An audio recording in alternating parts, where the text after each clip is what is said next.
January 28th, 2026, Town of Southington Board of Finance meeting. We'll stand for the Pledge of Allegiance.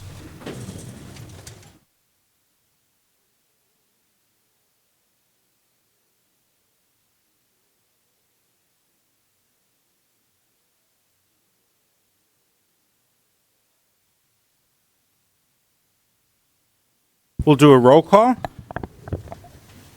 Mr. Lebenik? Here. Mr. Polcock? Here. Mr. Bedoin? Here.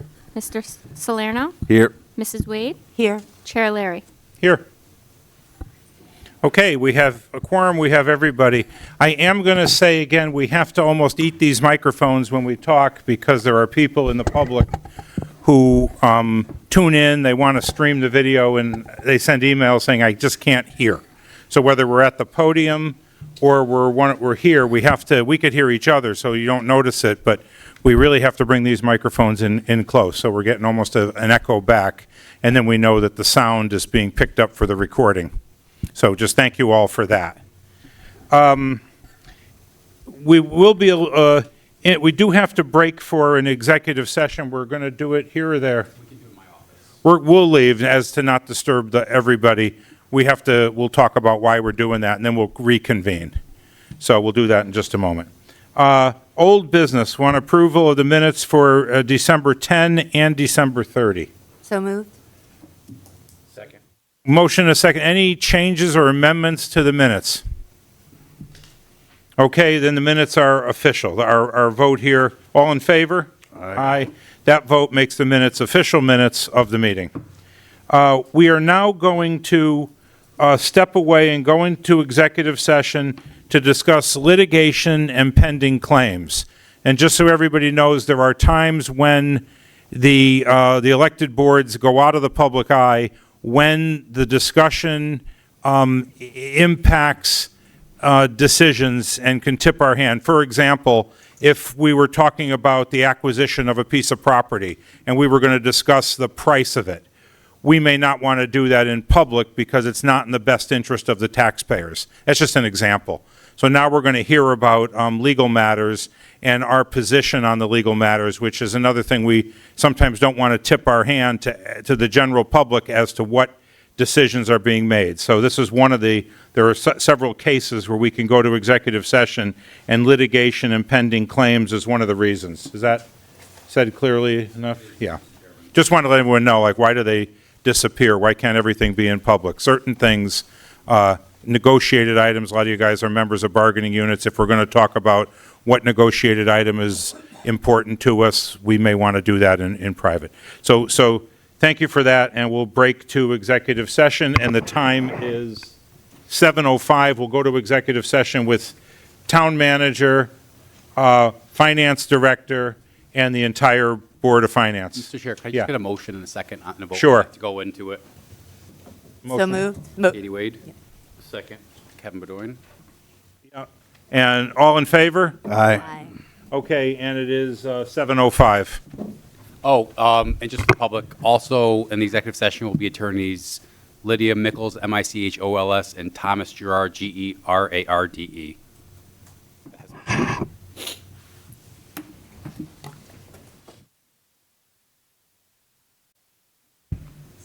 So we resume our normal meeting at 7:55. And the next thing on here, on our agenda, is discussion and action on a request to add 3 new firefighters to the roster. So we'd like to have, who's speaking on behalf of the fire department? That would be me, sir. I can't, I'm trying to see in the back there, who's, I see Chair Costello and Chief.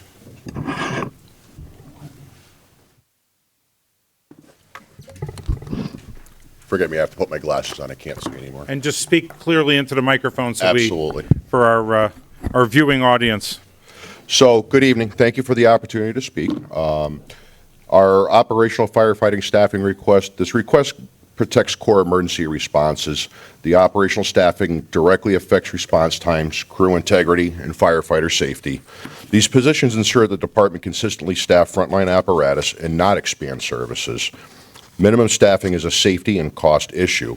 Running below effective crew levels increases injury risk and workers' compensation exposure. These risks have direct and measurable financial consequences. Overtime is already paying for this work. Calls still occur regardless of staffing levels. When shifts cannot be filled, the department must rely on mandatory overtime and backfill, which costs significantly more than straight-time staffing. Stabilizing staffing adjusts the budget.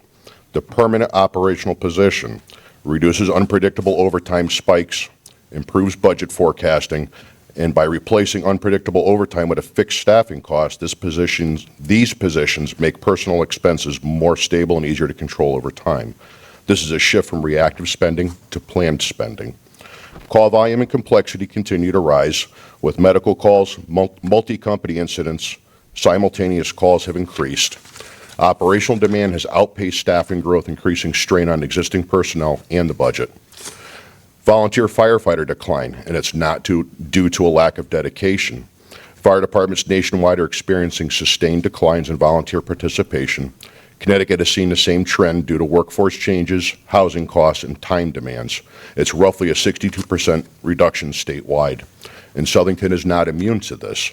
Despite active recruitment and strong community support, we've seen a 75% decline since 1990. Training expectations are incomparable with many residents' work, schedules, and family obligations. And mutual aid is not a substitute for staffing. Mutual aid supports major or unusual incidents. It is not designed to cover routine fire and rescue operations. Relying on it for baseline coverage shifts risk without reducing cost. The department has already cut where possible. Non-essential spending has been reduced. Operational staffing cannot be reduced further without impacting response performance and financial exposure. Delaying this decision increases future costs. Continued reliance on overtime accelerates burnout, injuries, and turnover. Replacing trained firefighters is significantly more expensive than retaining and properly staffing them. Staffing requirements, we try to use best practices or industry standards, and a lot of those come from consensus standards such as NFPA 1720, which establishes a minimum staffing and response benchmark for volunteer and combination departments based on population density. While it does not mandate staffing on a per apparatus basis, it sets a minimum of effective response force expectations for safe interior operations. The key benchmarks are for an urban or suburban area of greater than 1,000 people per square mile, which we fall into that category. It requires 15 personnel on scene within 9 minutes of travel time 90% of the time. 1720 recognizes that staffing levels must support initial attack, search and rescue, water supply, and incident command. Departments must staff adequately to allow for simultaneous critical fireground functions, not sequential ones. In practical terms, this drives a need for a minimum of 3 to 4 personnel per responding apparatus and sufficient on-duty staffing to avoid unsafe task compression or delayed operations. OSHA regulations, specifically 29 CFR 1910-134, establishes a mandatory safe staffing requirements during interior fire operations. The key requirements of that are 2 in and 2 out. At least 2 firefighters are inside the immediately dangerous to life and health environment, and at least 2 firefighters are outside dedicated to rescue and accountability for those 2. Outside members cannot be assigned to unrelated tasks, and incident command must be established. This creates a functional minimum of 4 personnel for interior structural firefighting before even considering pump operations, water supply, forcible entry, search teams, or rapid intervention teams. Maintaining staffing at or above these levels reduces reliance on delayed mutual aid, limits unsafe solo or dual task assignments, and it protects the town of Southington from preventable safety and liability exposures. Adequate staffing to more than just fires, motor vehicle collisions with 1 person entrapped requires a minimum of 8 personnel. Most of our shifts run with 7. Salary costs for fiscal year 26, 1 firefighter entry-level salary is $75,136 or $2,889 per pay period. Benefits for that firefighter are $56,926. So for a total salary and benefits package of $132,062 per year. The cost per capita based on 43,500 people, which we know is a little on the low side, is $3.04 per year. 3 firefighters' entry-level salary is $225,408, or $8,670 per pay period. The benefits for those 3 are $170,778. So it's a total in salary and benefits package of $396,186 per year. That cost per capita on 43,500 is $9.11 per year. Our current budget at $5.9 million equates to $136.16 per year per person. We do have cost recovery measures built in that we don't capitalize on, which is probably a shame on us. Our limited access highways, we received so far this year $23,000. Our fire marshal fees have created a revenue of $71,357. So it's $101,000 that we have brought into the town that we do not request. That's what I have, sir. What do you mean, don't request? We have not asked for a transfer. Oh, it comes back into the general fund? Comes into the It's general not in fund, your yes, sir. budget. Okay. I thought we were leaving outside money on the table. Not yet. I want to focus, if I can just start the conversation. I understand what you said, and I think we've all been in these conversations, and for everybody here, we've been back and forth asking, these kind of questions. But one thing I want you to help us understand is the idea, the process for when a firefighter is absent, and you have to call in somebody to replace. I always say it's a little different. I work, 5 days a week. If I'm out sick a day. Usually if somebody's out, they're out for a whole shift, or if you're doing the 24 on, 72 off, you're missing a person possibly for the whole shift. Correct. How do you fill that? Is it contractual? Is it the chief's discretion? How does that work now? By contract, it's actually both. So if the firefighter is out for more than one shift, it's a mandatory replacement per the collective bargaining agreement.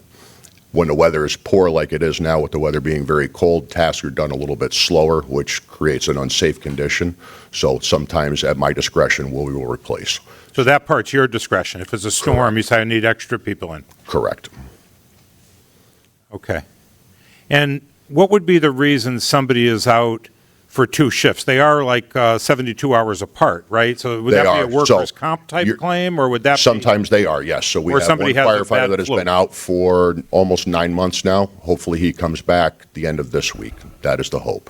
So that is a long-term injury, and by contract, we have to backfill that position.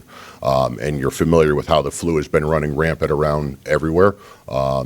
It's knocking people down for more than one shift. If they're not feeling up to snuff to wear an air pack, we don't want them there, because it's more of a harm Yep. for them and the public. So if we're to approve or, take up the addition of 3, we hope the SAFER grant would have come through. We were praying for it. And we, at least a lot of us who were here, some of us are new, but most of us who were here when we said go for the SAFER grant and gave the thumbs up, we, in a way, approved the need. Yes. Because one of our things was we're not just going to grab for a SAFER grant or any kind of grant if we don't think there's a need. Correct. I think in the past, not the fire department, but we've seen cases where we end up with something just because it was available to us, not because we had a need. Be it I shouldn't even say, but some things have come along, offered to us either by the federal government. We said, oh, we'll take it. And then we get it and we wonder, Why did we we do would not that? have bought this otherwise. And there was a time we rejected the SAFER grant. We'll put it back on the record. It was years ago when the fire department unilaterally applied for it without really going through this conversation, saying there's a need, here's how we're addressing it. They just went off and said, hey, we have an opportunity, we'll file for a grant. They actually got the grant, we rejected it. That was a interesting one. But now we work together. So I will say that, for me anyway, when I was on this board in the previous term, we looked around and said, yes, we agreed to the need. Some of us went to the fire department. Some of us spent a day doing a training thing. Other people have just gone in and spent several hours there just to understand. And we've all done that. different ways. So the need, I don't think it's totally an issue of need, but the thing that I get hung up on, I wanted to just steer our conversation, then anybody could take it where it needs to go, is the backfilling. Adding these three will staff us to the fourth firefighter on a apparatus, right? On one piece, yes, sir. And that's the first time that's ever happened? Correct. We have a staffing problem, not an overtime problem. Okay. But if we staff to the four, how do we avoid even larger overtime problem? Meaning when we add now another layer. So the first firefighter has that thing, one gets sick, one shift, your discretion, two shifts, automatic Mandatory. callback, fine. The second firefighter subject to that set of rules. The third is subject to that set of rules. Now along comes the fourth. Is there a way we can say the fourth won't get backfilled? Because today we're running with three.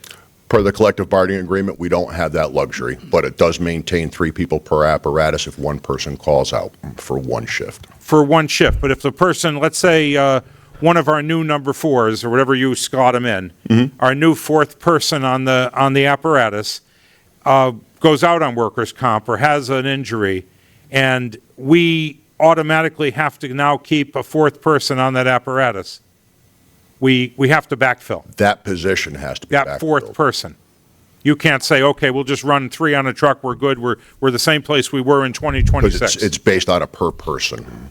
So if that one person is out for more than one shift, then yes, we do have to backfill it. If they're out for one shift, we're only losing one. So that keeps our ladder truck at 3 people as opposed to 2.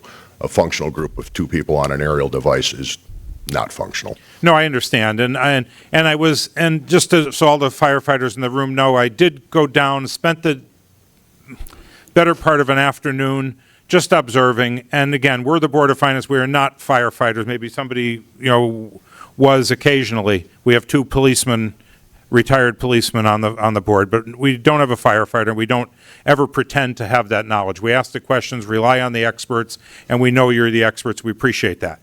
But when I was there, I did understand, I got a first-hand look of the 2 men, 2 out rule. I got a first-hand look of the, how useless one apparatus is if it only had 2 people on it. The driver stays with it, has to stay with it, the other one can't do much alone. Correct. Has to wait for another one to come. I don't want to go into it all, I get it. And I also get the need, it's nice to have 4 on a truck. It reduces the risk in the community, I'm all for it. The thing that's hanging me up is having to backfill the fourth. I want an exemption on the fourth firefighter. That's subject to collective bargaining. That's outside of my realm, sir. Right, but Unfortunately, that's what the union. you could see, though, that's the Understood. hang-up. Like you're saying, to bring 3 on is $400,000. Yes. A lot of money, all It at is, once. absolutely. But we agreed to it. We said, we'll take the SAFER grant. The SAFER grant would have paid for year 1, year 2, year 3, and year 3, or year 4, we would have picked up the 400. That was part of the reason why we gave it the thumbs up, hoping the federal government would pick it up for 3 years, not that there wasn't a need. And not that the need wasn't now. The need isn't in 3 years, the need was now. That part I want to establish, but I want to find a way around, and maybe I can't discuss negotiated items now in open, it's not the place for it, but how do we get around not having to backfill the fourth, because we can run on 3. We're running on 3 now. We're decent on 3. We're not good. We're not where we want to be. But we're okay on 3, or we'd be shut down. The unfortunate part is that language was won in arbitration and awarded to the town. To the town or to the union? To the I'll let the town. rest go. I just wanted to steer. Please, ask your questions. Chief, if you're down one guy, do you have the ability to, if you're down men, close 5 and bring them to 1? Could you do that? Why would we do that? Because you're down men and you have to avoid paying So overtime. we're going to reduce response coverage and increase response It's about times. 2.8 miles from 1 to 5. Right, so our response times right now out of that station are 10 minutes, using the 90th percentile. Out of headquarters, it's 11 minutes. So it depends on how you want to look at it. We'd be reducing coverage and reducing the ability for us to provide a service. Could you do it? Do you have the ability to do it? I would have to check the contract. It's possible. I don't think the public would be really in favor of it. But you could do it. You I believe would have so. to check the contract, and I'll get back to you. Okay, because I don't have that in front of me, unfortunately. Like it said, just correct me as I go. Yeah. I came from a different world. Yes, If we had an 8-car patrol, and you would drop to 5. and we had to, we would just, certain things didn't get, we had to go to 5, and certain tasks wouldn't get done that day. I know, I believe right now, a sergeant on patrol is out long-term, and they removed a detective sergeant for, it might be a long-term, so there's no detective sergeant. He's back in patrol to avoid those overtime costs, like changing on the fly. I mean, it's public safety. Sure. It's maximum staffing, it doesn't happen. Right, and we're nowhere near maximum staffing. Injuries, it's, in. So maximum staffing for the town of Southington would be somewhere in the range of 23 to 28 per shift. That's not realistic right Well, now. So if we could yeah, get. right, that's not realistic. No, that's what I'm saying. So if we could get to a NFPA minimum of 17, that would be great. That would be like 13 career firefighters and our volunteers. That would put us in a realm of about 17 for a structure fire. Right now, we're looking at staffing of 7 per shift. A motor vehicle accident requires 8. So we're already short 1. So I'm just asking to get to the point where we could handle a motor vehicle accident with injuries. I'm struggling with some of this stuff should have been cleaned up in the negotiations, and that's why I'm, You and I can agree on that. yeah. However, we had no part. I in looked that. through that contract, and some of that stuff, I was, So that I had a hard time with article- it, to be honest with you. So that article that says that we have to backfill for a firefighter out for more than 1 shift was awarded to the town after a 2-year process of arbitration. Is that recent? Is that, when did That that? was the previous contract, not the one we have now. So that language was just approved like within the past 12 to 18 months? When was the contract settled? Yeah, we settled that contract, our next contract. Right, in very short order. Yeah, the next one kind of looks like the last one, right? Yes. Yeah, but John, every time you start negotiations again, that whole contract's negotiable again, arbitration awards or not. It's the whole thing becomes negotiable again. Everything's negotiable So- when you start. Let's put it in reality. We have 4 years before we're up for that. Right. Can I ask a question? Just You certainly can. Not about I the look forward contract, to it. just thank you. And I understand that this is more than a financial consideration, Mm-hmm. but what do you have in front of you, or a ballpark, what we paid for overtime last year? Was it less? I don't than- have that in front of me. I can get it to Do you. you know, is it more than 396,000? Yes, or less? absolutely. More, okay. Last year was a bad year. We had multiple long-term workers' comp injuries. Thank you. I lost 3 firemen for long-term injuries. So what was the reason the SAFER grant was Use it- denied? Going closer to the, They don't give us a reason. So Middletown was awarded 4 firefighters, and they have a lot of people on shift, and we don't. How it worked out, I'm not sure. That's not under my purview. That's a federal level question. Oh, so you don't get a response back from that? We get a response of, we didn't get it. The other question too is, how many firefighters do you expect to be retiring in the next 2 years? I'm expecting at least 2, How about in the next year? maybe 1. One and one maybe? The change to MERS have really driven the reason to leave. It's not because they don't care or not because they don't want to do the job. It's a financial impact. Chief, as I understand it, from discussions and hearing, I think there's largely 3 driving factors to this request. 1, staff safety, 2, public safety, and 3rd, the potential to better control overtime. Correct. And so the first 2 obviously extremely important. Putting those aside for a minute, just getting back to the chairman and Ms. Wade's comment, and the way it's structured right now, I guess the math on the overtime may not actually change. There's a potential it may not. It depends on injuries. It depends on sickness. Those are the 2 driving factors.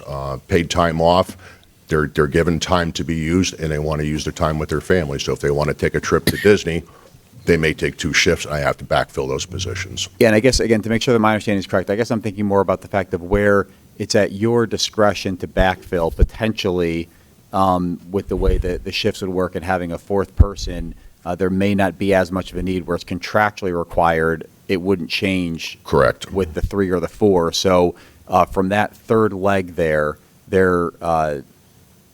there may be, I'm not saying this is right or wrong, it's just from my understanding, there may be little to no impact to overtime. I expected there to be a small impact. I believe it's a step in the right direction.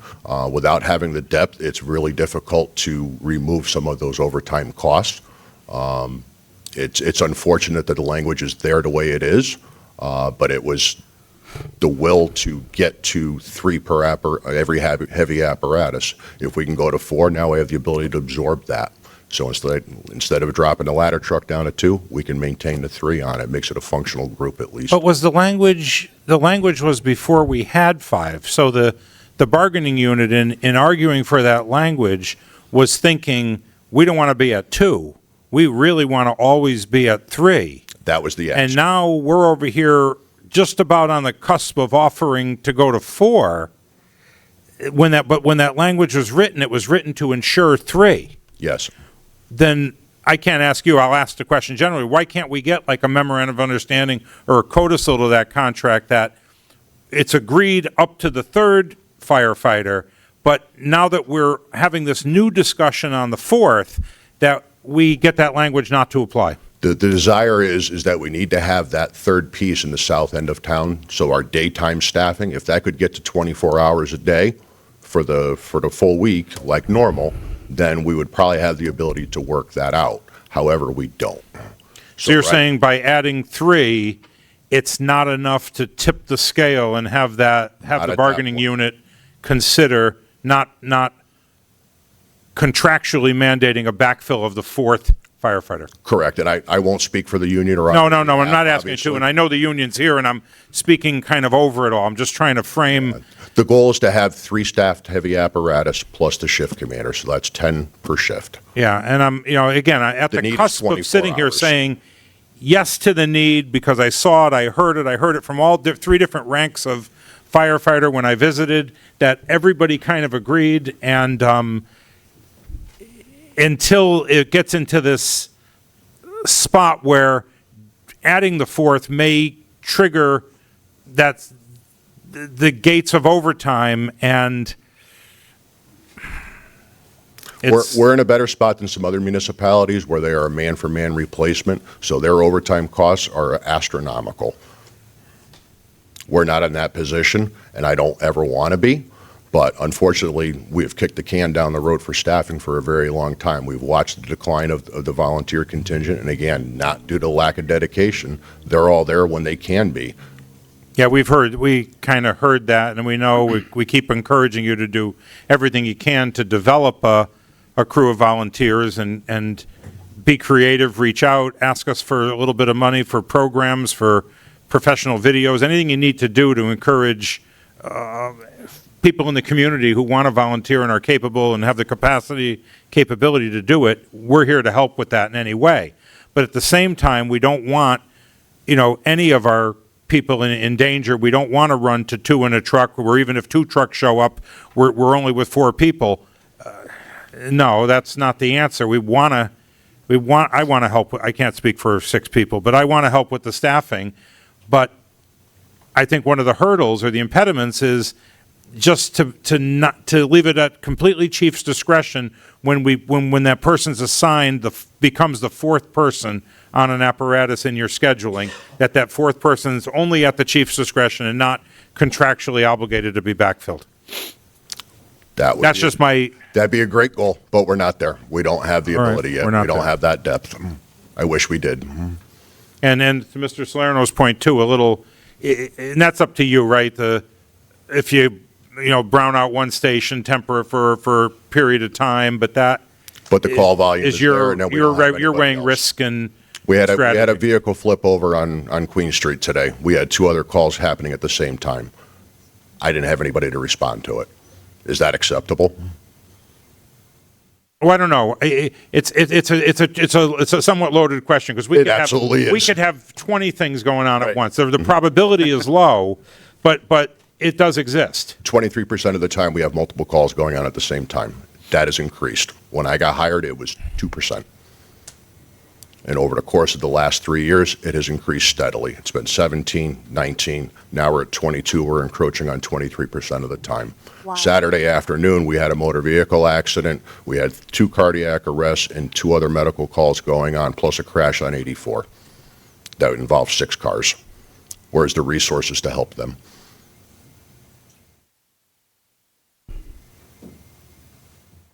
I mean, it's risk That's another loaded and question. mitigation, right? It's I'm risk. getting good at those, aren't I? Yeah, you are. You're getting pretty good at it. I mean, But it's you have- unfortunate, But it's it happens. our reality. It's a reality That's for what they public have safety. to endure, Just- and it's tough. Can you clear? No. Can you clear? No. Can you, I got no cars left. Yeah. I mean, You've lived it. I have lived it. It's public safety. It Right. stinks, and we all want. But you look at our increasing population, you look at the development we have going on in town, you know that we're generating some tax revenue to help offset these costs. Some of the fees that we're bringing in helps offset those costs as well. I wouldn't say it's net zero, but it helps. I understand what you're saying, Chief. There's other tools on the tool belt. I think you got to use first before we go to the taxpayers and say you got to pay a little bit. You got to pay more because we're getting squeezed. The taxpayers Oh, are getting absolutely. squeezed in this town, and I complain. Everyone doesn't make $500,000 or more in this town, and it's going to be a bad budget year. We got reevaluation. We got the working families are getting it, and the seniors from all sides, and we have to scrutinize heavily everything we do. And I you're would going to expect have to go to nothing every less. tool on your belt and look at every policy before we go and say, okay, we need more men. I'll start with that horrible labor contract. That some of that stuff should have got cleaned up. I mean, I'm saying my point of view. Like I said, But you coming from public safety, you understand. I do understand. Where we're I do. at. No, I get it. I get it. It's frustrating, and you're advocating for your men, which is admirable. And Not just my men, the community. the community. I understand, and it's admirable. And I understand the point. I understand where you're coming from. I get it. I get it. appreciate that. I do. It's frustrating. I get it. It's just we're getting it from everybody. Our taxpayers are getting it from everybody. It's coming. You have to. My point of view, you have to use every avenue you can before we throw dollars at it, and that's where I'm. And I'm standing. pretty sure that we're close to exhausting those potentials. With I don't want to get into We could talk off. Yeah, right. We'll talk Absolutely. offline. Right. And I had some wonderful conversations with Chairman Costello. He's trying. He's doing his He best he absolutely can. is. He's doing He a great inherited job. a little bit of a mess, in my opinion, and he's doing the best he can. And I had some great conversations with him too. So yeah, we'll talk offline. I don't want to Very good. air it all out here. It's not. Yeah, it's not. I have another question.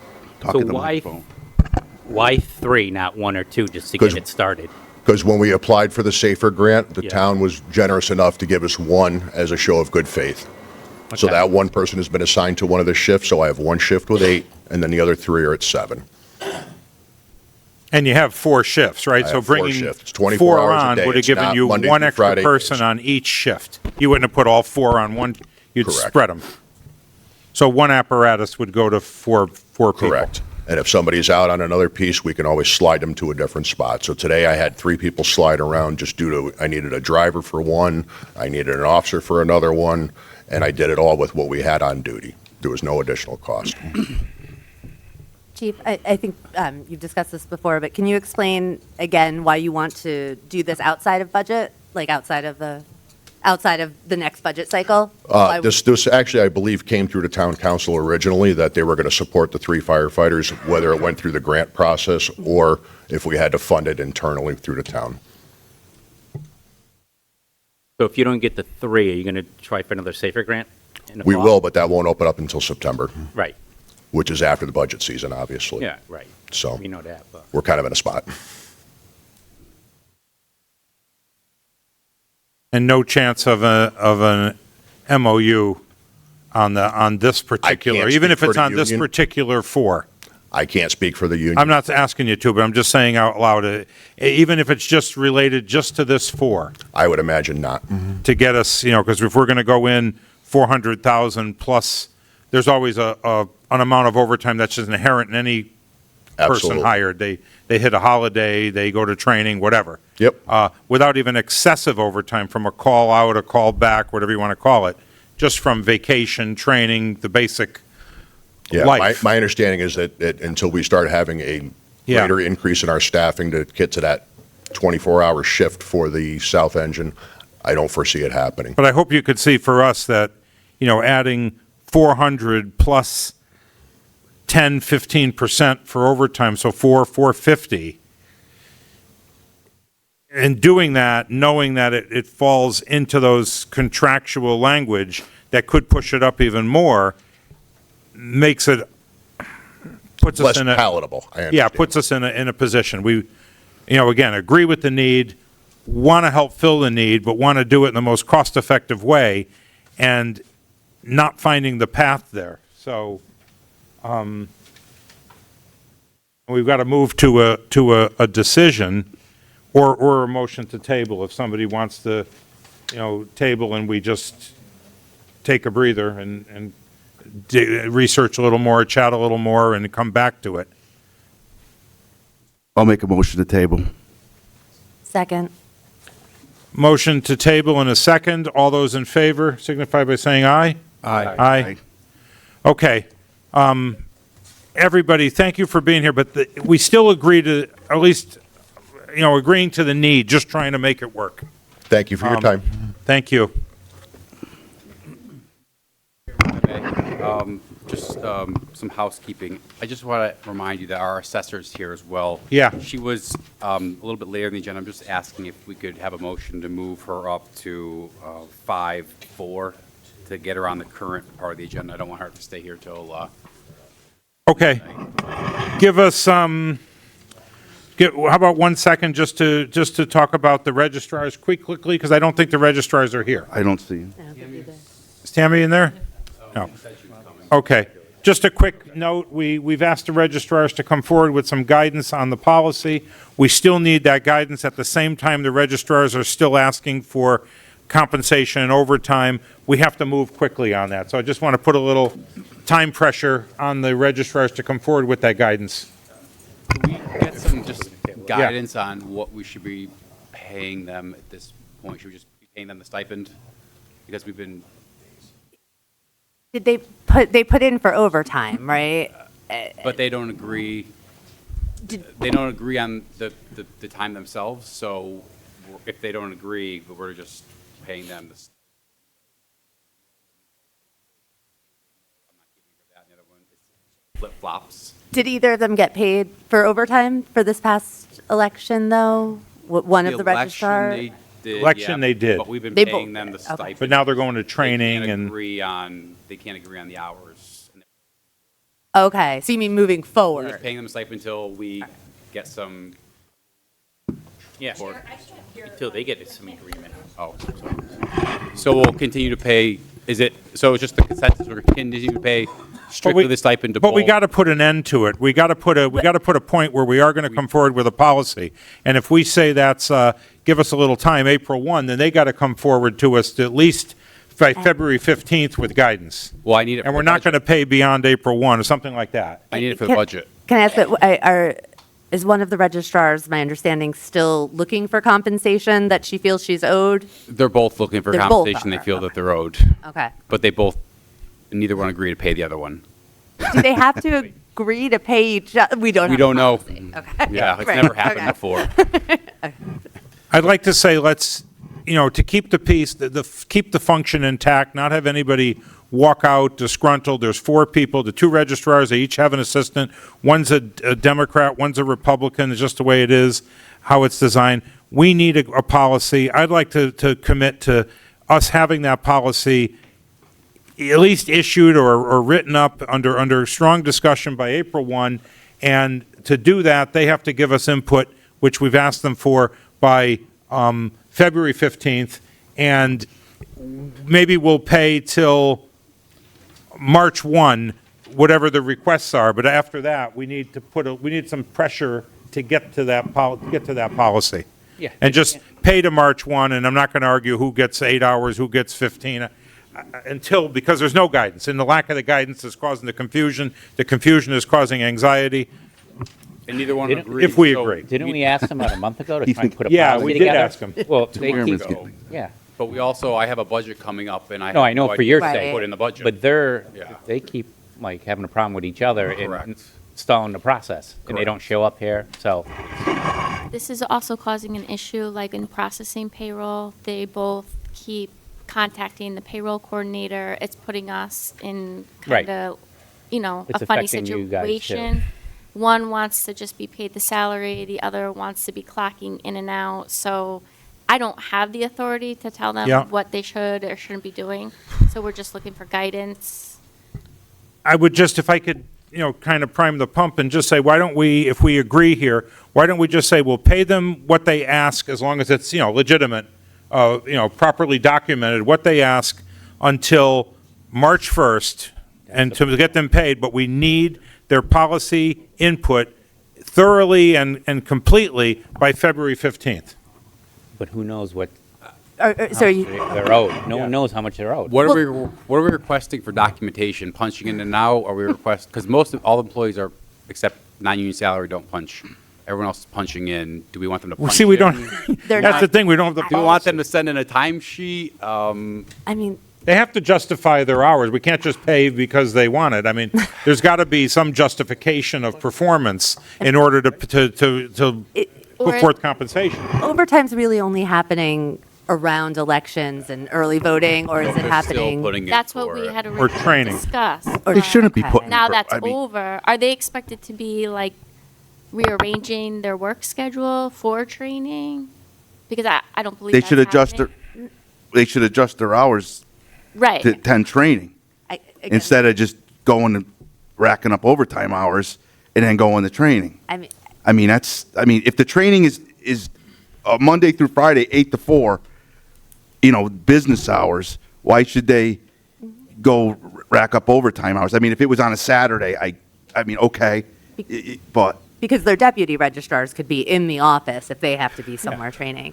I mean, so that's probably a discussion for policy, is that maybe overtime is only available through a certain time And it's period been of working year. for years until more recently, right?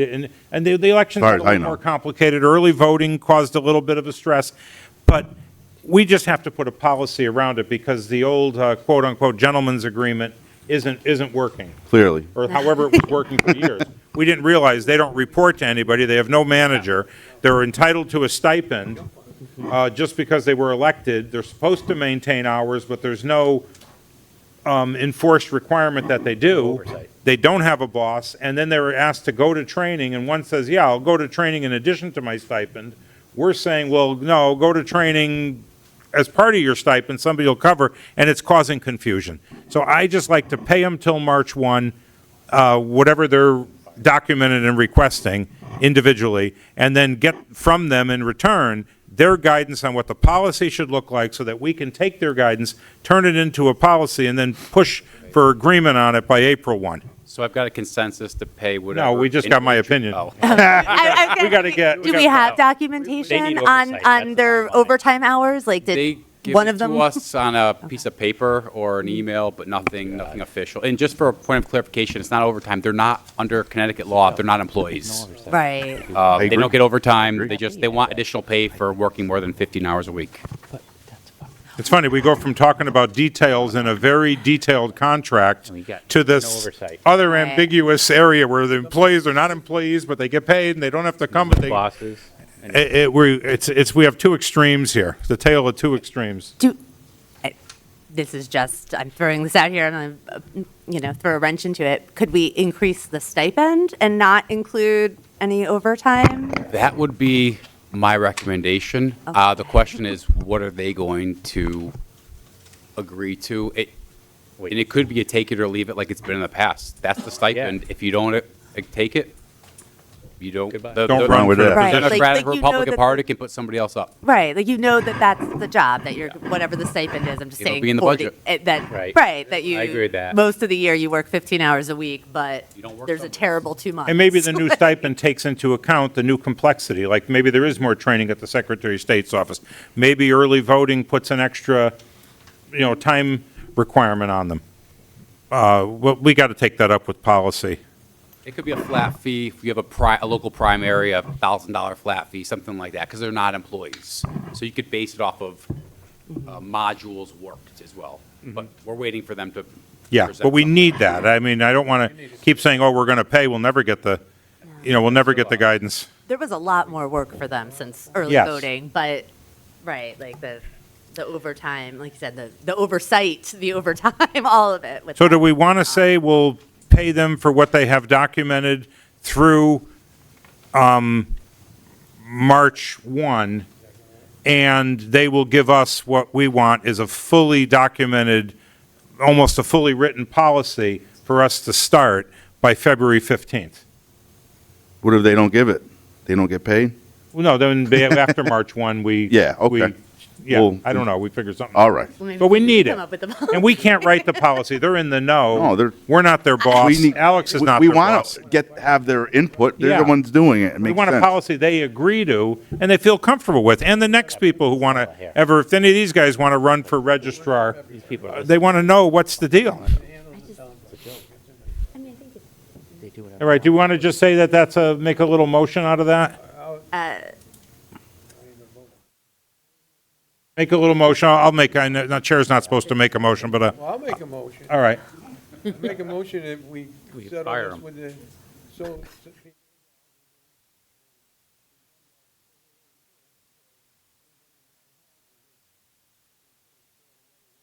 Yeah, February 15th, right? February 15th. Gotta stop. February 1st is 2 days. Yeah, February 15th, they give us their input, and we pay them what they believe they're entitled to on their own, unilaterally, believe they're entitled to through March 1. We're not taking any money away from them. It would only be more. There's just. Do we need a workshop? Is this a? Well, we will, as soon as we get their input. We'll move to a workshop, yeah. I've got a first for the 15th of February with a deadline to stop payment on the 5th, on March 1st. Second? Katie Wade, the second. All those in favor signify by saying aye. Aye. Okay, good.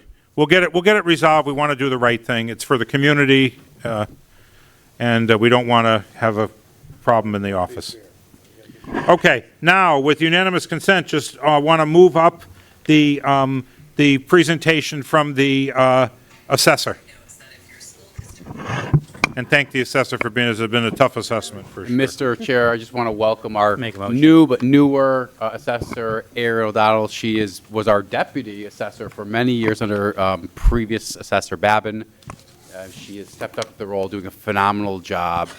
She's put in a ton of work on this last reval, getting a lot of good things done. It's been a very difficult reval. As everyone knows, home prices have skyrocketed. So she's gotten a lot of calls. This is the busiest reval they've ever had. So with that, I'll turn it over to Ms. O'Donnell. Hello, everyone. Hi. And just in the microphone, you almost have to eat it like a rock star. How's this? Here you go. Because then we get, more people call, and Okay. Al Urso will be the first one to tell us, oh, you can't hear us. Alrighty, so I'm actually going to just give you some numbers where there's so many different reports we could pull and changes. If anyone wants a specific report, we can get that to you. But, so the reval is just done, and we had a long reval. We had a lot of different changes. The state changed some numbers on us as far as valuation, so we did a bunch of things multiple times. So our reval is just now being put together. So you have in your packet a list there with real estate, motor vehicle, and personal property increases. The numbers there, we have it separated also. This first page, the $6,852,000, that is after exemptions. So as you know, there's income, and then we have exemptions in all of those categories as well. Real estate, motor vehicle, and personal property for all kinds of different reasons. So it looks like our real estate percent in total is going up about almost 54%. And that's just in value. We know that's not in taxes. So otherwise, I'll be dodging the bullets up here. But so that's what the numbers that you'll have to work with as far as the Board of Finance. Does anybody have any questions? So it was a difficult time. We had a lot of things. It was a perfect storm, every different type of process that the assessor's office has to do, whether it be every 3 years, 4 years, or 5 years, had to be done this year. So it was a really busy time. We also instituted, as you probably know, the 100% P&T, permanent and totally disabled. I have those numbers as well as far as the amount of exemptions those would be. That's going to total out for, at this point, we probably will get a few more applications. That's a situation people have to reapply every year. Most of our exemptions, people have to reapply every year or every other year in order to remain or requalify for income purposes. So I would almost say, let's forget right now personal property and motor vehicles. We had the motor vehicle discussion in the past. The state changed it, and we opted for a depreciation schedule. That's fine. It is what it is. Yep. The real thing was real estate. Within real estate, we have different categories, right? We have commercial property, we have land, we have residential houses, and I like to say when I make the little videos, we have small houses and big houses. Yes. What happened within the real estate category that you can tell us? Okay, so residential, of course, is our biggest category, and within the size of homes, we had the biggest change or the biggest increase to a homeowner for the smaller homes. Okay. So, and that's because people were willing to pay. This was all because of COVID. You know, a house that would have sold for $165,000 is now selling for $325,000. So, and that just kept going and going and going. So the smaller houses were the ones that people could get into. And smaller meaning less than 1,500 square feet? Or? Yeah, probably less than 1,200 square feet. Okay.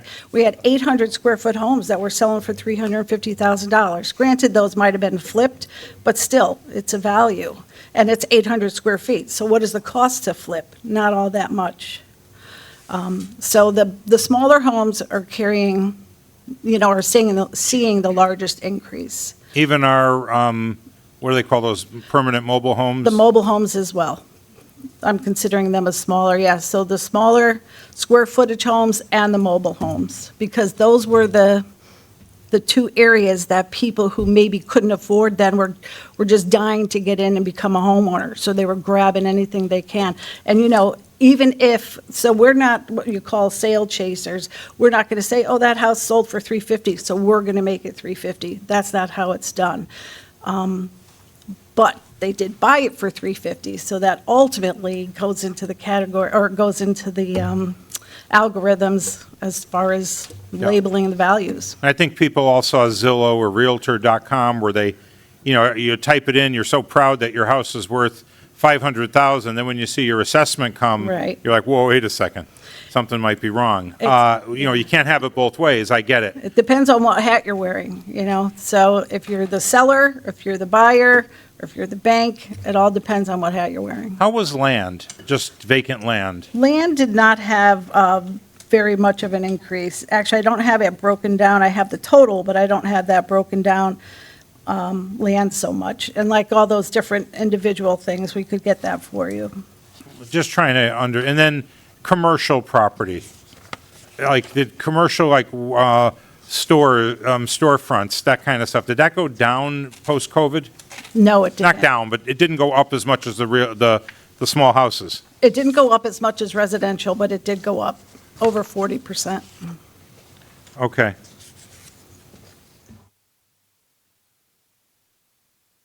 Yep, once again, I could get you all those numbers.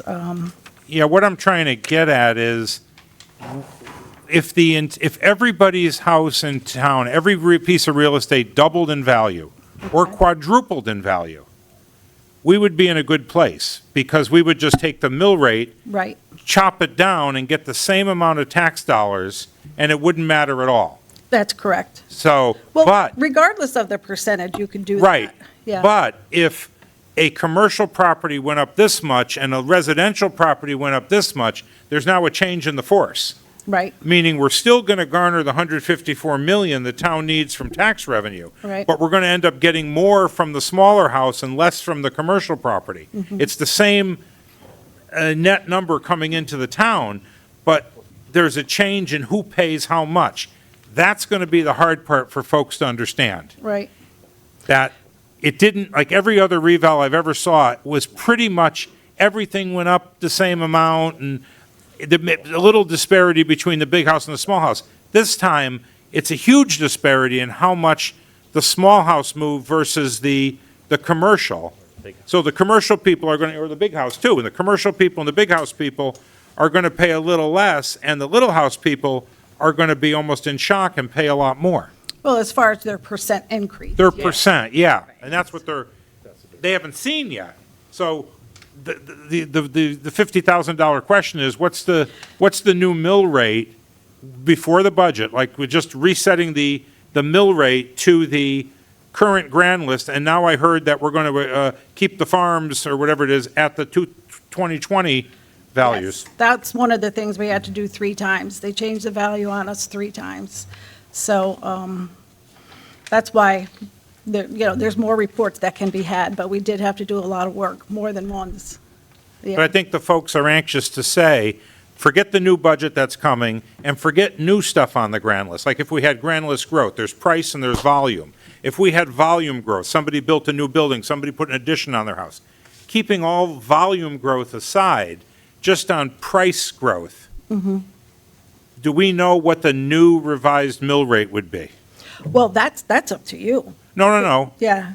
I mean, I could, What mill rate would garner the 154 million? Oh. Yes, it's up to us when we Right. do the new budget. But right now, what mill rate applied to your new grand list would get us the 154 million of revenue, I today's actually revenue? didn't know what the budget was, so we can do that math if you like. All right, yeah, I guess we're going to, don't have to do it on the fly. Okay. But what I want to know is, we revalued the grand list. Some property went up this much, some went up a little more. There's variation in how much things went up. But that grand list, that new grand list, we should come up with a mill rate that garners us the same exact taxes that the old grand list multiplied by its mill rate garnered us. That's a starting point for us then to say, oh, we have a new budget and whatnot. Right. Yeah, that 31.44, is that our? It's actually 33.44, isn't it? Because, don't forget, this was the first year that motor vehicle was capped at 32.46, and the others were higher. So everything else, yeah, so motor vehicles were capped at 32.46, and we had Right. another, I can go look it up. We had another mill rate of, give me a second here. I think it's 33.4. We had a mill That's a rate, I typo. gotta get myself oriented here. We had a mill rate of 31.44 on a grand list of 4.661 billion. Now we have a grand list of something else, and we have to get to the same taxes of 154 million. So that'll give us a new mill rate that people could then lock into and multiply by the assessed value that was mailed to them and get some sense as to what happened to their taxes before we ever get into the budget. Okay. Just have to get that starting point. We're never going to use that mill rate, We can I was get gonna that say, sent that's- over because we'll tomorrow. put the Yeah. budget in, and the budget will go up a few percent, and it'll be a different number. But What's that? Okay. Yeah, so we as an office we were reluctant to talk to people about what that mill rate was going to be, because of course they're going to say, okay, well, you told me it was going to be this. So, and not knowing what your new budget Yeah. was, of course, we were never going to, And we not, That's not our job. the mill rate won't be official until we right. approve a budget, recommend it to the town council then approves it, comes back to us and says, this is the budget, you tell us, this is the grand list, whatever that number is, we just divide the two, and we come up with, we got to figure out the cars, but we basically divide the two, come up with the mill rate. But what I think the people want to know is, today, forget the budget, you've just revalued my house, what new mill rate should I multiply with just to get me last year's, my contribution to the 154 million? Okay. Because right now, we know the taxpayers have paid 153, 671, 663. To do that, they used a mill rate of 32.8 on their cars, but 31.44 on their real estate. That 31.44 is likely going to change to, say, 26. Right. Use a little crystal ball. And they want to know what that number will be, so they could multiply the old one and say, I paid 6,000 in tax. Boy, this new shifting of the, I call it the force, like it's, there's a lot of variation Sure in the different types of property and how the market values affected them, that the new mill rate's going to be, let's just say 26, they could multiply it and say, ooh, my taxes are going up, and the commercial guys, ooh, not so bad. Depending on how the market value, mark-to-market, affected their particular property. Right. But I do have to say that most Yeah. people that come in, most realistic people, are when they're coming in, they are agreeing with their value. Most often, the people who aren't agreeing with their value, is it because, oh, it's just too much? It's just too much. And we understand that because we're all taxpayers. Right. But that is not enough. Well, it's good to of a- see that the reval process is working, like it's getting close to, if you go to Zillow or Realtor.com, get that number, multiply it by 0.7 or Right. 70%, you should get your assessed value. Mm-hmm. And your appraised is your market value, 70% of that is your assessed value, then multiply that by the mill rate. But a lot of people are multiplying it by the current mill rate of 31.44, and they're going into shock. And the Right. fire department has to go out and treat them. And actually, next time, both those mill rates, they'll just be the one. Oh, because the cars will fall below? Yes, yes. So what they want to see is, what is the mill rate I should be using Okay. against my new assessed value? Get me close, this is what I Which is what I can. should be paying, and then we're going to come along and add the budget on, and, Okay. that's, they don't, whatever. They have different views on that, but, Shock them again. but let's do it in pieces, because I think there's so many moving parts that some people throw their arms up in the air. They look at it and say, I don't know what's going on here. This is, too much is moving all at There's once. an awful lot of moving parts, you're Yeah, right. you changed my valuation, you changed my mill rate, you told me the budget was going up. Mm-hmm. I own a farm, it just caused a lot of confusion. So if we can get that mill rate, we'd appreciate it, and then we can get it out there and let the folks know what's happening. And then again, a little summary by type of house, or Okay. type of real estate, not house, but however you break it down, it should be Okay, industrial, commercial, big houses, small houses, condos. I don't know how granular you group it, okay, I'll get that for you. but I think that we would need that to just have a starting point. Okay. Did you have any other questions? If anybody else, I took it over here, but let everybody have their chance. All right, I'll get those numbers to you. Thank you. All right, thank you. Have a good Thank night. you.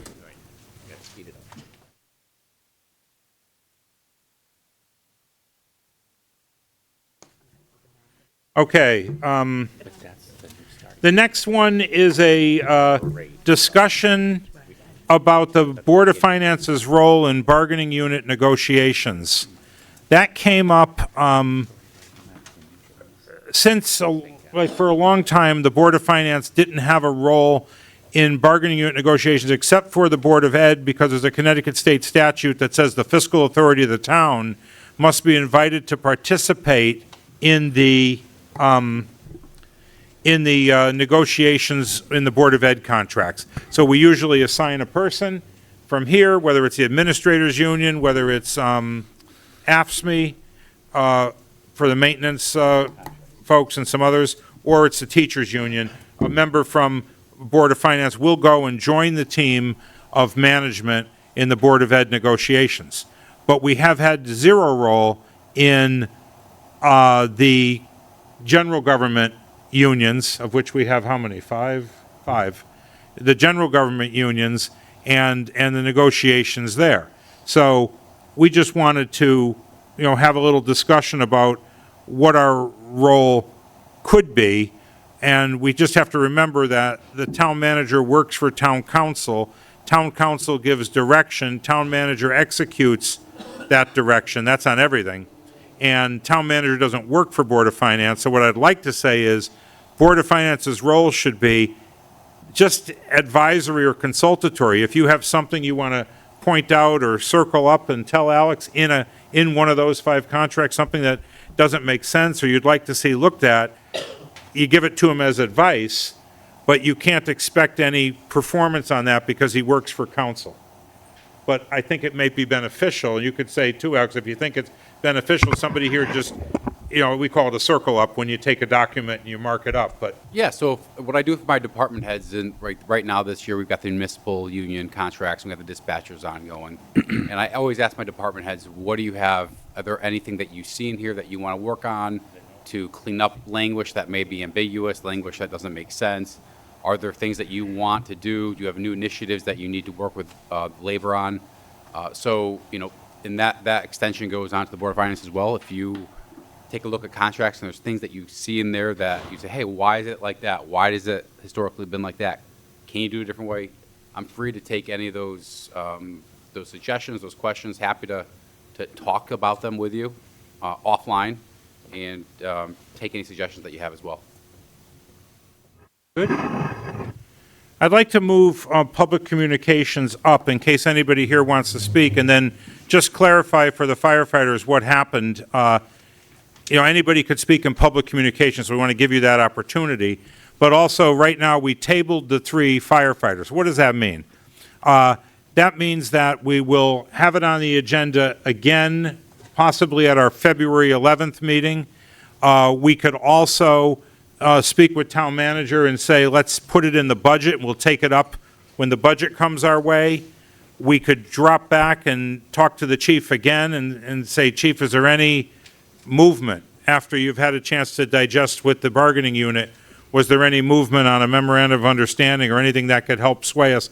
But right now, we tabled it, so there'll be no further action tonight on it, but I do want to move public communications up in case anybody wants to speak, so you don't have to, even though we're somewhat entertaining, you don't have to be here to watch the show if you don't want to be.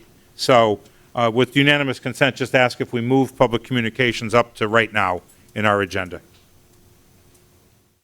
Agree. Okay, all in favor? Yeah. Aye. So now we'll move to public communications where anybody could speak who is a stakeholder in the town. If any firefighter would like to speak, if anybody here in the audience would like to speak, please. And just have to, like a rock star, got to take the microphone. I know, I listen online, so I know very well that I can't hear many people. Thank you. Susan Zabahansky, 28 Working Street in Plantsville. I just want to thank you guys for being very diligent to the taxpayers of Southington. I watch this stuff closely because I'm a single income home. I live here in town, unlike many people who are advocating for raising our taxes in town. So there's a lot of talk about Southington not supporting firefighters. Untrue. We've given them 4 firefighters in the last 3 or 4 years. I don't know the exact timing of it. Full-time. I think a big portion of the problem from my aspect is the 24 on, 3 off. I think that's an issue. I'm glad that when we put the new 3 from the SAFER grant on, that we had them on different hours, and I think that's something that potentially should be negotiated in the future, because I think there's an issue, we all know it. I mean, it happens in many departments with overtime. There's games that are played to boost pensions, calling out, having your friend fill for overtime. It's been going on for decades. And there's nobody here that doesn't know that that's not happening. We all know it's happening. Of course, we all advocate for public safety, but the reality is the call volume has not gone up in Southington. I've looked at every annual report for the last 4 or 5 years. The volume of calls has decreased, not significantly, but it's basically remained the same, and we've given them 4 full-time firefighters. If there's an issue with not being able to backfill a third person, it's because a lot of these firefighters are working second jobs because they're 24 on, 3 off. That's something I think needs to be looked at pretty heavily. If this is their full-time job, we're paying benefits, we're paying pensions, then it needs to be taken seriously as a full-time job. I don't think adding more staff is going to help that issue. That's just something that I'm sure we've seen from other departments. And you guys discussed it here, so I'm glad it was brought up. I'm a single income mom. You guys all know this. I'm struggling to stay in my hometown that I graduated from because the taxes are increasing. My personal property on my business went up 20%. So I'm sure, I'm going to see a tax increase.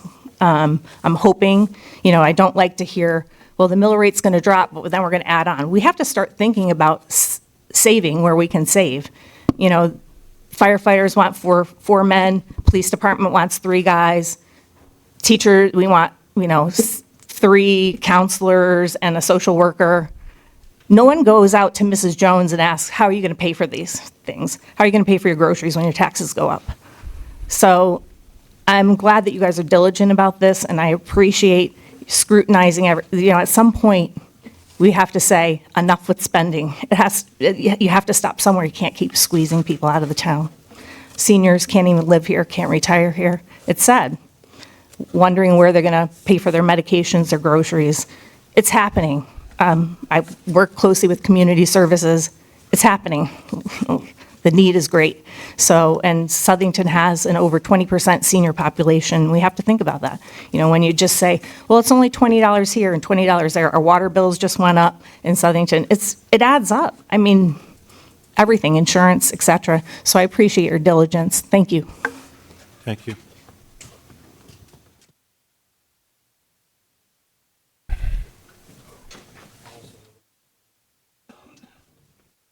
My name is Al Verso at 73 River Street. I just want to thank you for the good questions tonight. That's all I ever asked for. That was wonderful. I have a question. I was going to answer it and ask it in an email, but I'll ask it publicly, and the chief can get back to you. Of the 23% simultaneous calls, are most of them on days or most of them at night? I know that 7% of the calls are between 7 a.m. and 7 p.m. So that is something to think about. Thank you very much.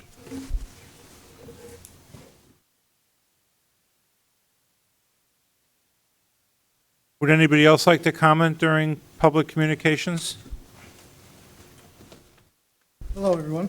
It seems like a year ago, I was following the same person, and still the same misinformation. And it's always an open invite for anybody to come to our firehouse. We just do the name. Lucas Martin, Captain Lucas Martin, Southern Fire Department. It's always an open invitation for anybody to come to our firehouse, take a look on how overtime's filled, how that whole process works, and 2 jobs. That's interesting because I actually work sometimes 4 outside of my schedule and still take overtime here to fill in the gaps for others. So that couldn't be further from the truth. But over a year ago, Chairman Leary sat down with my shift after 2 of our fire officers were involved in a mayday during a house fire where they couldn't find their way out, with conditions deteriorating and unable to find the fire with no one outside to rescue them. That 3rd company was not staffed that night. I believe it was about almost 15 minutes before Bristol Engine 4 was arriving. So that's a scary thought.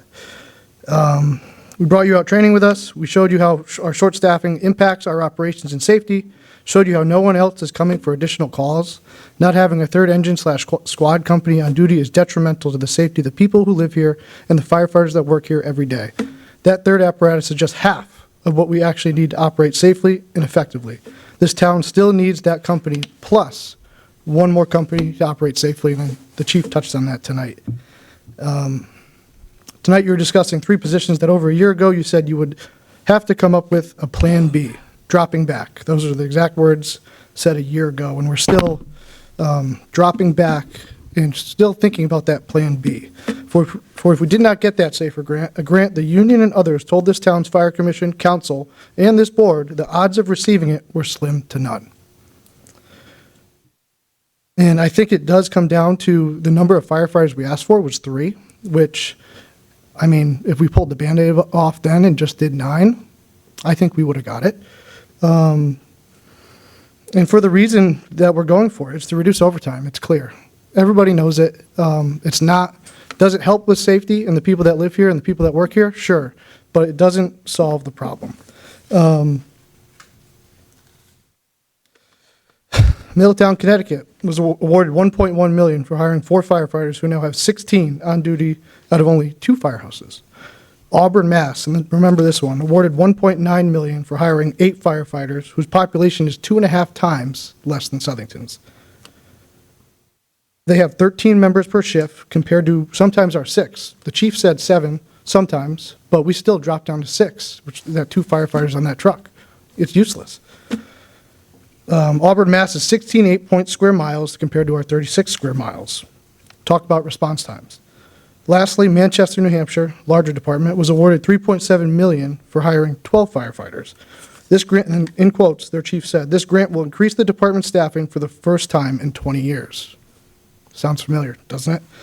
We also have the same staffing 20 years later, as everything around us just keeps growing.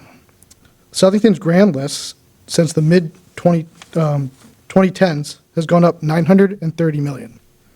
Households are over 18.2 thousand, a 17% increase from the year 2000. Auburn, Mass., that same town I talked about before, has only gone up 200 households, 3.2% compared to our 17%. And as the article that was on Facebook today, the new commercial development and discussion along I-84 could bring in $11 million total. So when we talk about $450,000 for 3 firefighters, averaging about $344 a year, I know if somebody came to me in my town of Burlington and said, "Hey, we just want to hire 3, just to start, to roll the ball," because it's volunteer and they only have driver only for, I think, maybe 1 or a few firehouses, I'm probably going to say yes. And I know the Board of Ed is going up at least $8 million. That's $181 a resident alone, with 57% of that being local funds. That comes out to about $16.84 a resident. So I think the $3 that we're asking for isn't bad, especially for the life and safety of us and the people we serve. Last thing I want to say, and this goes back to those incidents, and I was on that shift last week where we had those car accidents, those medicals, and it's definitely that feeling of hopelessness again, where you're like, we're still in this same boat years later. As somebody who is acting as a battalion chief and a shift commander, even tonight, in charge of all the operations that happen in the 24 hours on duty, there have been countless times, again and again, where the only 2 and sometimes even 3 staffed apparatus, if it's during the day, are committed to calls. And you look around and you have no more fire trucks to send to calls. No offense to them, it's the nature of the beast nationwide. Our volunteer numbers are averaging 2 volunteers per call around there day and night. Ask why I didn't take the BC exam. We just had promotions recently, because I do not want this responsibility full-time. Something bad is going to happen, and I don't have the resources to help. My last shift, I had both career units and 2 volunteer engines on the highway committed to an incident with both vehicles 100-plus feet apart, making it 2 scenes. Our policy says we have 2 blocking apparatus per incident. You've all seen the incidents on I-84 and all over the country where people are getting hit. A DOT truck was just hit the other day. I mean, I was on duty the day Trooper Pelletier got hit. So, and that was a rough day. If it was crucial, I followed our policy on blocking with 2 apparatus with each scene, with cars coming over a blind spot on the hill to protect everyone. Without those 2 volunteer apparatus on scene that responded, it wouldn't have been possible to keep my people safe. Now, with those 4 apparatus committed, if another fire, crash, or medical call came in, who would I send? There's nobody. Earlier the same shift, we had 5 medicals in town, all around the same time, as Chief Lee said.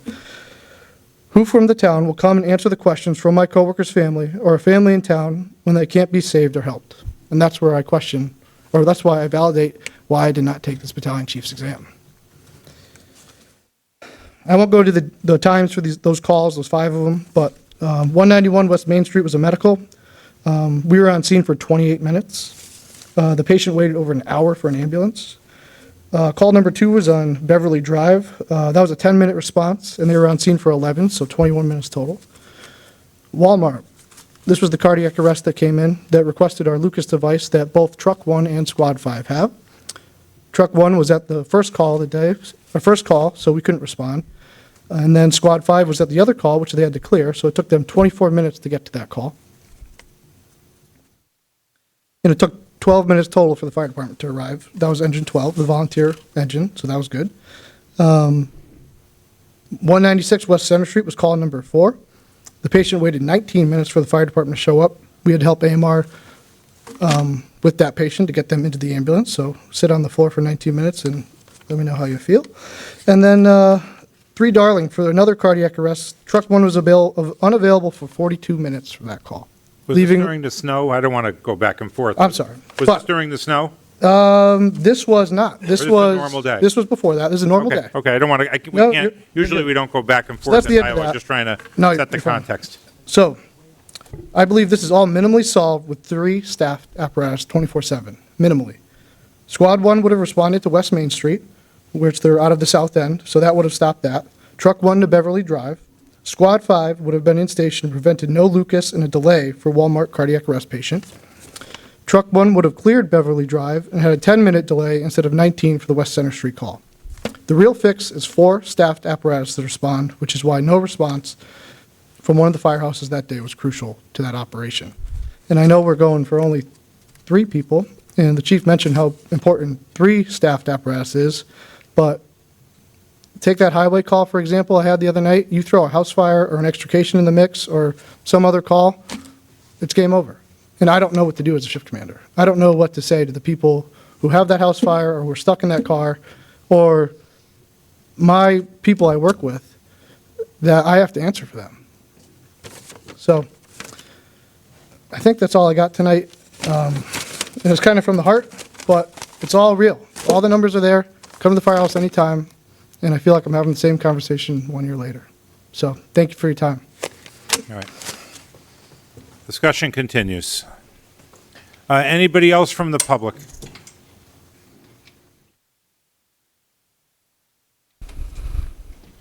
Mr. Chairman. Good evening, Ed Costello, Chair of the Fire Commission. I just want to say I support the hiring of 3. I'll be in touch with Battalion Chief Crandall tomorrow to talk about the MOU and see if we can't find some common ground. I also wanted to comment on a previous speaker. I disagree with Ms. Zabahansky's characterization of what we all think we know is going on. It's rhetoric that's unfounded, and it's just not useful. So I disagree with it, and I want to be on the record as saying that I disagree with it. That's all I have. Thank you, Mr. Chairman.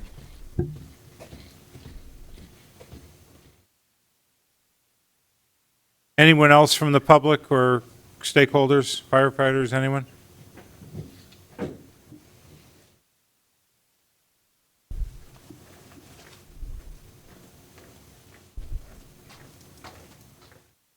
Good evening. My name is Tom Paulzella, Plantsville resident, Old Turnpike Road.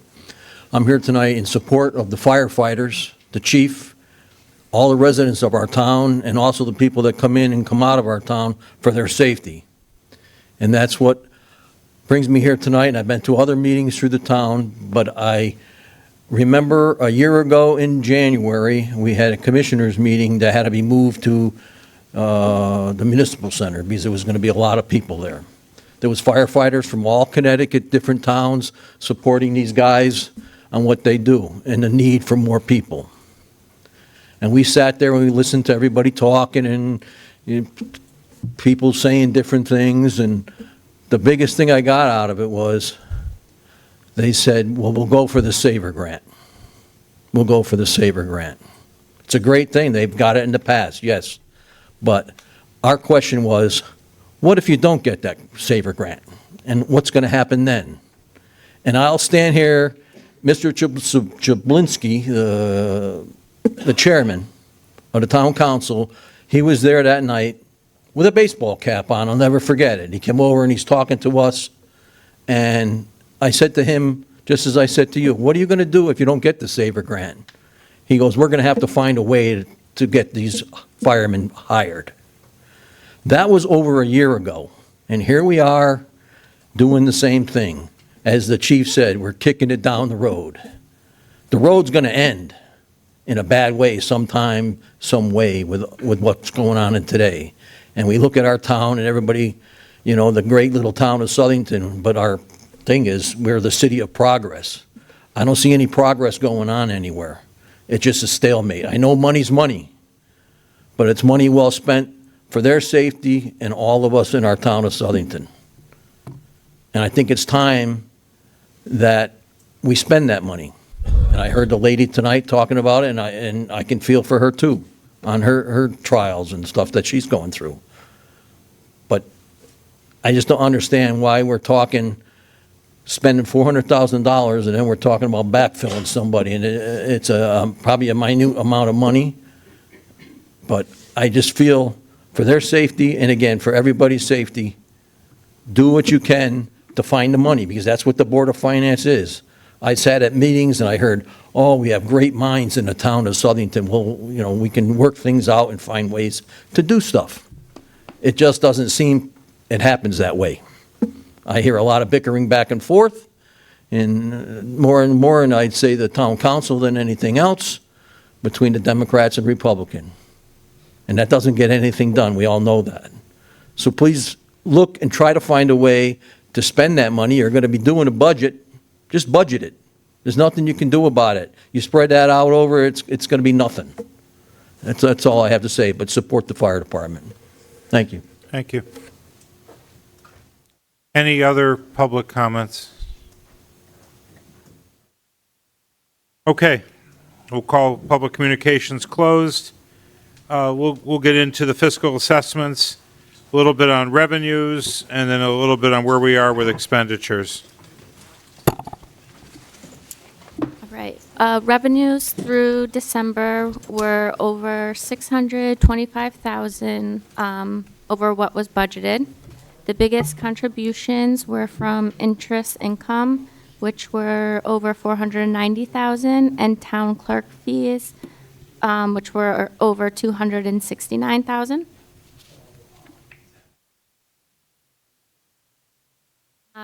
At this time, we have nothing outstanding as far as expenditures other than what is going to be addressed later on in this agenda with the Okay. transfers. And the contingency. Based on approved items this evening and previous approvals, the remaining budget for the contingency is $545,910.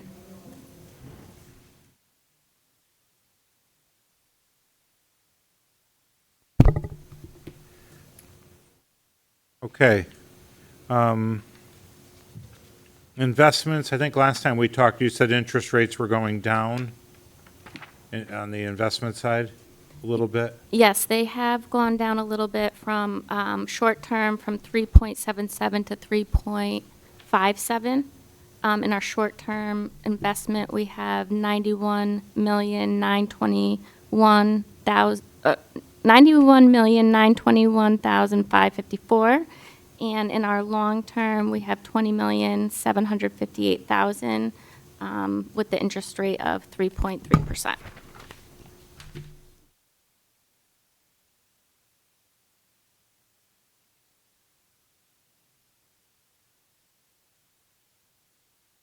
Okay.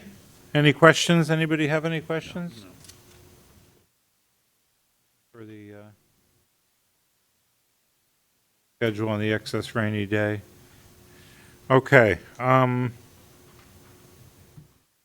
Unassigned fund balance, see if I could read it. What's it say here? 4.4 million excess? Yes, so I did make some updates in the unassigned fund balance. We did sell the BOA building with the final sale of $641,168. I also updated the department head wish list. The total came in as $248,300. And the Plantsville Parklet has also been finalized. The total amount was $150,400. We also added in a projected project for the tennis courts with a total projected amount of $2.5 million. I guess we'll be taking that up in a future meeting. Yes.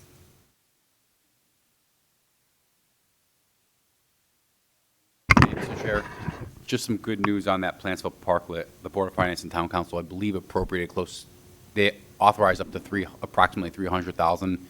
So kudos to the engineering department. They got that. The project done almost at half. And it's cost. built like a fortress, too, the wall. I watched the pictures. Yeah, it is.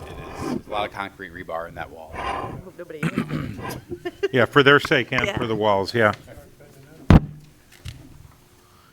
All right, thank you. No, it looks like, so what do I read when I go across? So after all that, after contemplating the 2.5 million for the parking lot tennis court project, still 4.4 million in there?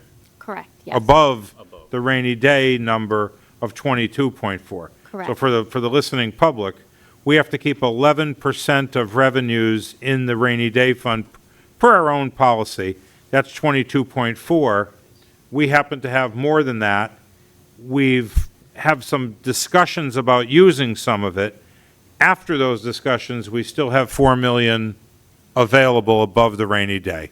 So it's good, but the other side of the coin is we don't use it for operations because that's the problem. We could use it for capital, not operations. So a lot of people may be saying, well, gee, that could handle the firefighters, that could handle, help us with the Board of Ed, but we can't use it for operations, we could use it for capital. So as we go through the budget, we'll all 6 of us will be looking to, can we apply that somewhere? Can we use that in place of using new tax dollars for capital, thereby allowing new tax dollars to be used for operations? So that's part of the work we do. So just a little side note there. People see that and say, well, heck, it's sitting there in the bank, but it has rules around it.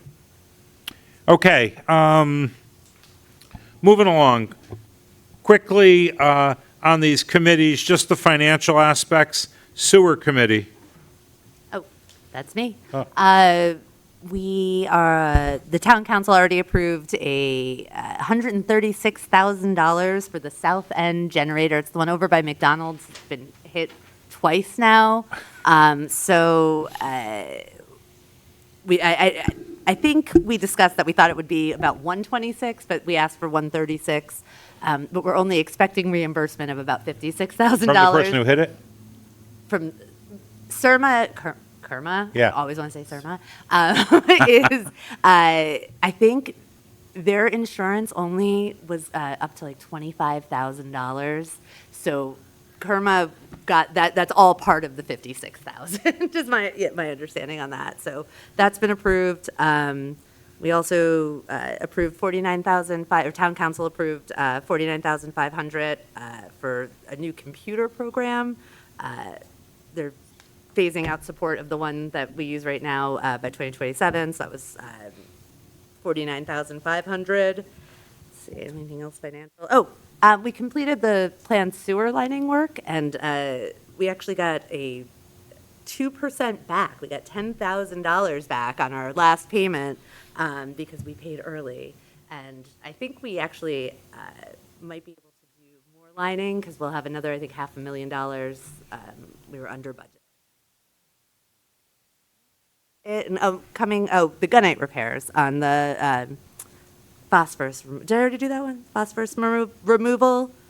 I don't really understand it, so but PIM Corporation is doing the work, and that's $79,640. And that's all sewer fund. This is all coming from the sewer fund, and I think coming down the pike, I don't have a number yet, but they're going to replace one of the hoppers, magnetite. I have to get in there for my my Sure. tour of the sewer plant. So I Yeah, can bring us with you. Tell us visualize when it this. is. I did ask for one. I think we all need a tour. I think it's been a long while. So that we should have those numbers soon because they want to begin that work in April. That's it. It's an important function, huh? Interesting. Public Works. I don't have too much. I do want to say something quickly. Kudos to the Public Works Department for this big storm. I had to go out to work at 6 a.m., 5:30ish on Monday, and the roads were passable and clear on my end of town, and I know they were out there for about 36 hours, and I know people, there's snow piled up everywhere, and I'm sure they'll get to it, but they, kudos to them, they did a good job, and are really proud of them from where I stand. You realized your street was only plowed because you live right down the street from me, right? Yes, I'm neighbors with the town manager, that's why they hit my road. No, they did a good job. I do, I'm going to defer to the town manager. I know for cost issues, we've had a lot of storms early this year, so that's, you will have those numbers better than I will. We're expecting for the first time in several years, a transfer coming up on your next month's agenda. Yeah, a contingency. We are at, I believe, 8 precipitation events for the year. We had 14 last year. We're trending ahead this year.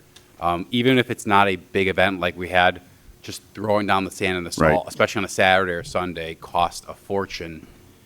We haven't had an event like this past one in quite some time. You will see in the upcoming budget, stay tuned, some capital improvements to try to lower the cost of salt.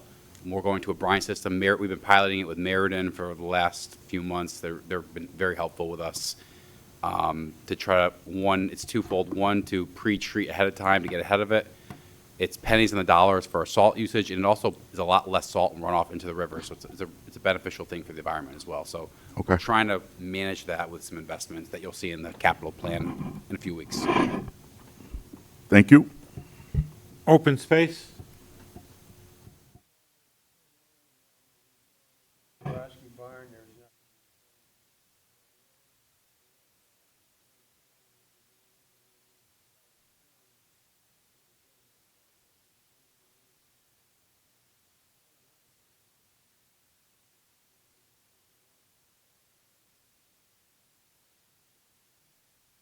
Okay, is anybody on economic strike?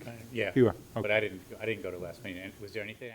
It was a special meeting. There was a developer representative came in looking to combine 3 parcels, one off of Curtis Street, 2 on, I believe, Samorn Court, looking to convert one I-2 to a business. That's off Curtis, make some improvements to Curtis, and create a shopping Was this the one that was store in the news. in the Facebook? They wouldn't tell us what store it is. I think that people, the strike committee really want to know what is going there. No action was taken, no recommendations. They requested some information from the applicant. As far as I understand, they haven't gotten that information yet, so it's at a standstill, as far as I know. Okay.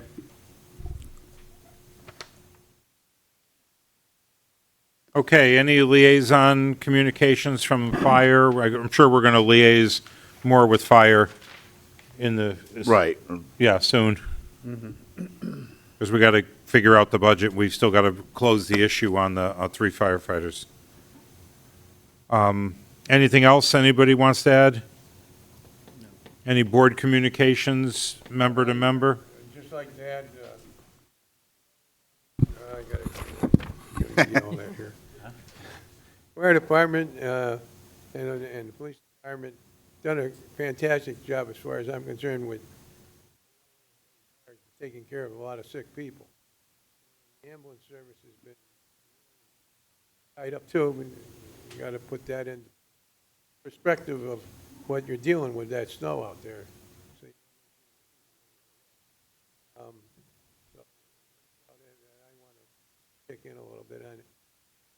We'll say and piggyback, Mr.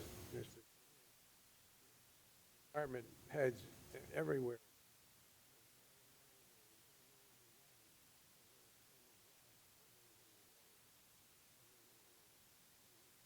Not easy when you get these storms.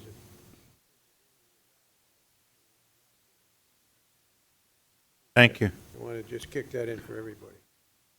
Under board communications, I do want to mention, we had a subcommittee during the last term looking at the tax programs, and when the assessor was here, she started to mention that she's handling some of them. And the long and short of it is, I'd like to continue that work. The group was just about at a point where they were going to bring forward to town council a couple recommendations. What we noticed, and I don't have the details in front of me, I just want to ask for us to take that mission back up and finish the work. What we noticed, there's a lot of different programs for veterans. If you're a veteran or a disabled veteran, there's tax breaks for you. But there's not much for the average citizen, disabled citizen who is not a veteran. So there are a few state programs, but the numbers are very stagnant. It's a few $100s, and it doesn't do much when your tax bill is $5,000, $6,000, whatever. So we came up with some programs, and keeping it simple, there were two. One is, it's money off of your taxes, so it's like a discount. And the other one is a type of a freeze where you would pay a certain tax, you would get a freeze, and then when that house was sold, the town would get their money back. So we would have to front load that. It's almost like a reverse mortgage. And I have the numbers, but they're not in front of me. But it was a small amount though, but we would freeze taxes and chop off $2,000 a year, say, and every year. So if somebody were disabled and they were in their house, they would chop off $2,000 a year. Maybe 10 years later, they're not in their house anymore. The house gets sold, we get back their interest rate was a very high number. It was discouraging people. It was like 10 or 12. We said, why don't we make it, we're not trying to harm anyone. Why don't we make it 2 or 2.5, a reasonable rate? Maybe more people would bite on the program. So there's paperwork on it. I don't have it. I was waiting for the committee we were really close to finishing. Wayne Stamforth was the chair. Candace Mazzarella was on there, Bill Palmieri, the assessor, Regina Coviello. We just have to re-staff it. So I'll send out a note, see if anybody wants to jump on there, see if Mr. Palmieri and the assessor, Mr. Stanforth, want to stay on, and maybe somebody, I was there too, but maybe somebody from, another member from the Board of Finance can join in, get up to speed, and then we'd have to propose it. There was a cost to it. I was kind of thinking that some of the excess rainy day could be used to seed it. Because when somebody doesn't pay their taxes, the town will have to pay them for them until such time as the house is sold, we get our money back. So it's like a revolving fund. And it may require, we were asking for some numbers, let's say $1 million we would put in there, and we'd cover their taxes, and then when the house gets sold, they'd pay it back, and it'd be a fund that would live in perpetuity forever to help people who wanted to do that. A lot of people favor the tax break, give me a less of a tax payment, but they really hesitate. I think there's only 2 takers in the program where you commit to paying it back when your house is sold. So we take a lien on the house with a modest interest, and you pay it back at the end. There's not a lot of, people don't like that, but I think it's prudent we offer it, because a couple $1,000s to a family in need with a disability could go a long way. So we offer it. If they don't take it, that would be their choice. So I'll send the note out. We'll get that committee back together. That's it. Mr. Chairman, I have something. A couple meetings ago, we discussed self-insurance. We had that put on the Board of Finance, and I think over the next year, even we should maybe even form a committee, or I could discuss it, something we could bring up next meeting. The town should really explore the partnership plan, the 2.0 insurance, at least look into it and flush it out a little bit. I know the water department went to it about 2 or 3 years ago, and I spoke to Troy Dimiano, the union president, and I spoke to another employee there who has a family with disabilities, and pretty extreme disabilities. Just to say, I wanted to talk to someone who was sick, someone, the union president, and they're very, very happy with it. Just by first glance, it's a little bit of a richer plan than our Anthem Blue Cross here for our employees, just a little bit. And looking at the numbers first glance, it seems like it's about a push. And that, I think, is worth exploring and looking into, because it could alleviate a lot of our headaches with self-insurance. It might even maybe save the employee and the town money. And I think it's something we should definitely speak about, maybe talk about next meeting, or just kick the idea around a little bit over the next year about exploring it. You want to mention that? Yeah. Now it's part of our, it's ours now to own. Yeah, I agree. I think that would be something to look into. I know we have to also take up the reserve fund policy. You know, we did speak about, there was one committee member from the former self-insurance committee. There was 2 Board of Finance members, 3 from Town Council, 3 from the Board of Ed, and then there was one citizen who very graciously volunteered his time. The invitation was extended to, you know, continue participation at our meetings. It was, you know, respectfully and politely declined to participate. Obviously, we can call if we ever need to. We do have, obviously, we meet on a monthly basis. The Board of Finance meets more regularly than the Self-Insurance Committee did. You know, the thought was that we could, you know, have it as a standing agenda item on our agenda. We could, you know, discuss anything that would be, you know, necessary at the time, and we also could, for the month coming up, make any requests in terms of would we like our consultant to appear at the meeting or to participate in the meeting? Is there any information we'd like in preparation for the next meeting? Obviously, we can talk about it, you know, as the month goes along as well prior to the agenda being finalized, but it would be a standing agenda item at this point in time on our agenda, and we would both discuss anything that's necessary or proper at that point in time, in addition to making a determination for what we may want at the upcoming meeting. Let's add a standing agenda item for self-insurance. Like we said, we'll talk about it. If people say, yes, we got to bring Joe Spurgeon in, he's our actuary or our consultant, then we'll bring him in for the following meeting.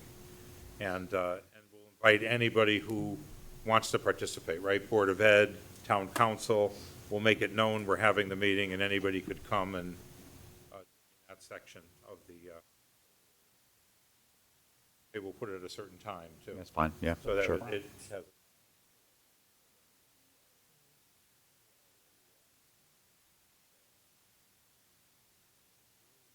All right, that's going to be ours to own, so I admit I haven't ever been to one, so I'm learning in that realm as well.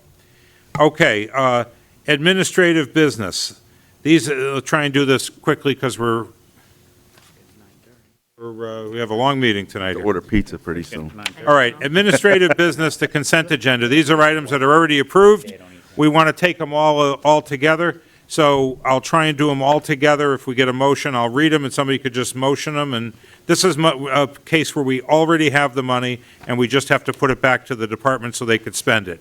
An example, I always say, is like a vehicle gets in an accident, the insurance company gives us the money, we have to put it back to the department in line items so they could spend it. Okay. Administrative business. Appropriation, 10,000 even, library, building donation. Appropriation, $4,235. Town clerk, an electronic, the MERS, I don't know what it is. It's 209 special revenue, mortgage electronic registration system. Appropriation, $100, Veterans Main Street Community. Appropriation, $950, calendar house rental fees collected. Appropriation, $200, police canine donation. Appropriation, $500, police canine unit donation. Appropriation, $700, recreation holiday event donation. Appropriation, $5,000 even, youth CREC gambling mini grant. Appropriation, $141,871.02 is the Board of Ed for the pre-K and special education tuition, town collected, we got to give it back to them. Do we have a motion to approve the consent agenda as listed? I'll make a motion to approve. Motion and a second by Mr. Pocock. All those in favor signify by saying aye. Aye. Opposed? Abstain? Carry 6-0, thank you. The next one, we have 10, we'll go down them, there'll be time for discussion. Department transfer, $20,000 even, the registrar, temporary wages to regular wages. We have a motion. So moved. Second. Motion and a second. All the, discussion? All those in favor signify by saying aye. Aye. Opposed, abstained, motion carries 6-0. Number 2, department transfer in the 25-26 year, $5,000 even, library, regular wages to overtime pay. Approve the transfer. Second. Motion and a second, any discussion? All those in favor signify by saying aye. Aye. Opposed? Motion carries. Just a side note, we fully budget the salary line. We don't always pay the salary line. For whatever reason, somebody's out, they're out on something, so there's a lot of transfers from the salary line because we fully budget it in the beginning. All right, department transfer, $10,000, Fund 100, planning and zoning, regular wages to overtime. Make a motion to approve the transfer? Second. Motion is second. Any discussion? All those in favor signify by saying aye. Aye. Opposed? Motion carries 6-0. Department transfer 25-26 year, $250. Town clerk, regular wages to longevity pay. So moved. Second. Motion is second. Any discussion? All those in favor signify by saying aye. Aye. Opposed? That carries. Number 5, contingency transfer, 25-26 year, $9,289.44.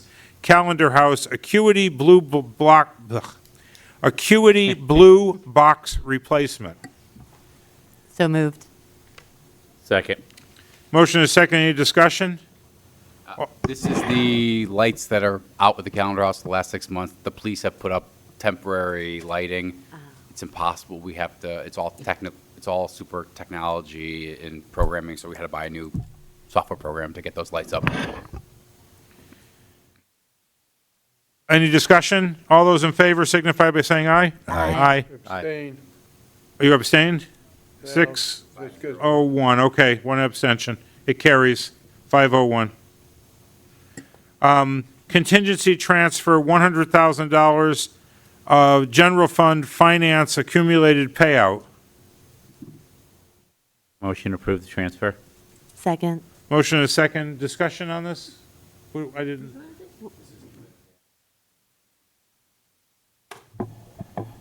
So this is the account that we use anytime an employee leaves or retires and they Okay. have accumulated vacation time that we need to pay out. So as of right now, we have depleted the account that we had budgeted for the year. So this 100,000 we're projecting that will carry us through the end of the year. Do you keep it all in finance? Yes, we have it budgeted in one Okay, account gotcha. for the whole town. Any more discussion? All those in favor signify by saying aye. Aye. Opposed, abstain, carry 6-0. Number 7, contingency, $13,097 even, animal control fund, regular wages. Make a motion to approve the transfer? Second. Motion, second by Mr. Pocock. All in favor, discussion? All those in favor signify by saying aye. Aye. Aye. Opposed, abstain. Number 8, contingency transfer, $368,971. Police Department, regular wages, salary increases. Was that contractual? It is, this is the retro. Retro. the retros. Okay, Make a motion to approve. Last budget was, we budgeted at 0. Yep. So this is just okay. Any more discussion? Guys, why was it budgeted? We just didn't know? Is that why it was budgeted? So at when zero? we were going to the budget season with a contract that's expiring at the same day the budget starts, we always budget at 0, and we put we don't want to convey where we believe we're going to land, so we take that money and we bundle it into a salary contingency item along next to the other contingency, so we can pull that money after the fact and put it into the salary once the contract is settled or arbitrated. Thank you. All those in favor signify by saying aye. Aye. Opposed? Abstain. Next one, contingency transfer, $12,000 even, police flock system additional year, so it's paying the additional year. So moved. Second. Motion is second. Any further discussion? All those in favor signify by saying aye. Aye. And the last one, transfer $10,500 police, the generator for the animal control. So moved. I think we already approved this thing, no? No, Maybe now we're approving paying for it. yeah. Yeah, we, okay. It's some law that has to have one in a couple of years, right? 2027, I believe. Yeah, we're trying to jump the gun here. Okay, any further discussion? All those in favor signify by saying aye. Aye. Opposed? Okay, for information purposes, no vote. Next. Okay, our favorite motion. Before we do, we have 45. one more Uh-oh. business. I don't know if the finance director has a announcement for everybody. Yes, I do have an announcement. We have some staffing changes within our department. So I'm happy to announce Jackie Santos, who has been with the town for 18 years now, and she has been promoted to Assistant Finance Director, and she is an asset to our department. She's a wealth of knowledge, and she has been my right hand since my very day one. So I'm very happy to announce her promotion, and Long-deserved recognition. Very well deserved. Congratulations. Congratulations, Jack. Congratulations. and I And yes. Next meeting. No. I also have one other quick announcement. We hired Josh Gregory as our part-time help in September to help us through some audits, old audits that we had dating back from 2007. And he was immediately proved himself to be an asset to our department. And he recently went through the hiring process for an accountant to replace Jackie's old position. And so now he is a full-time permanent member of our department as an accountant. All right, Josh. Yeah. after hitting a few home runs for us that we appreciate as a temp. He had to find his salary and savings, and that's how. He found it. Yes, I He found it. Okay, looking for our favorite motion at 9:47.